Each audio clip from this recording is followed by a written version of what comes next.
Hi everyone, nice to see you. It's Miss Laufenberg.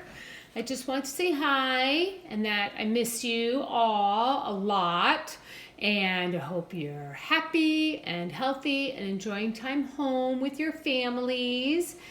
But since we couldn't be together, I wanted to read you a book today, and it's one of my favorites. It's called Corduroy, and the author and the illustrator are the same person, Don Freeman. So I hope you like this book. Let's get started. Corduroy. Corduroy is a bear who once lived in the toy department of a big store. Day after day, he waited with all the other animals and dolls for somebody to come along and take him home.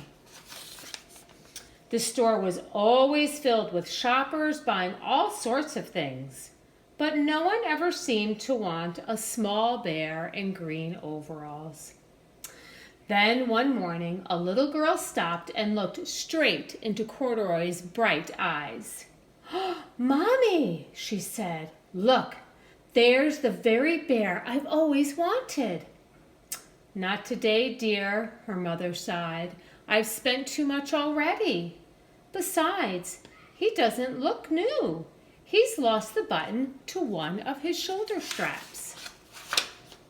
Corduroy watched them sadly as they walked away. "I didn't know I'd lost a button," he said to himself. "Tonight, I'll go and see if I can find it." Late that evening, when all the shoppers had gone and the doors were shut and locked, Corduroy climbed carefully down from his shelf and began searching everywhere on the floor for his lost button. Suddenly, he felt the floor moving under him. Quite by accident, he had stepped onto an escalator, and up he went. Could this be a mountain? He wondered. I think I've always wanted to climb a mountain. He stepped off the escalator as it reached the next floor, and there, before his eyes, was a most amazing sight. Tables and chairs and lamps and sofas and rows of beds. "This must be a palace," Corduroy gasped. "I guess I've always wanted to live in a palace." He wandered around, admiring the furniture. "This must be a bed," he said. "I've always wanted to sleep in a bed." And up he crawled onto a large, thick mattress. All at once, he saw something small and round. "Why, here's my button," he cried, and he tried to pick it up. But, like all the other buttons on the mattress, it was tied down tight. He yanked and pulled with both paws until, pop, off came the button, and off the mattress Corduroy toppled. Bang! Into a tall floor lamp. Over it fell with a crash. Corduroy didn't know it, but there was someone else awake in the store. The night watchman was going his rounds on the floor above. When he heard the crash, he came dashing down the escalator. "Now who in the world did that?" he exclaimed.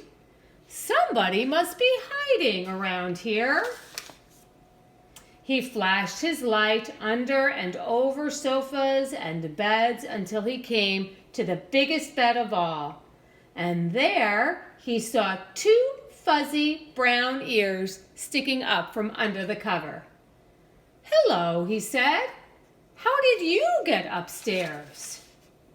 The watchman tucked Corduroy under his arm and carried him down the escalator and set him on the shelf in the toy department with all the other animals and dolls. Corduroy was just waking up when the first customers came into the store in the morning, and there, looking at him with a wide, warm smile, was the same little girl he'd seen only the day before. "I'm Lisa," she said, "and you're going to be my very own bear. Last night I counted what I've saved in my piggy bank, and my mother said I could bring you home." "Shall I put him in a box for you?" the saleslady asked. "Oh, no thank you," Lisa answered, and she carried Corduroy home in her arms. She ran all the way up 4 flights of stairs into her family's apartment and straight to her own room. Corduroy blinked.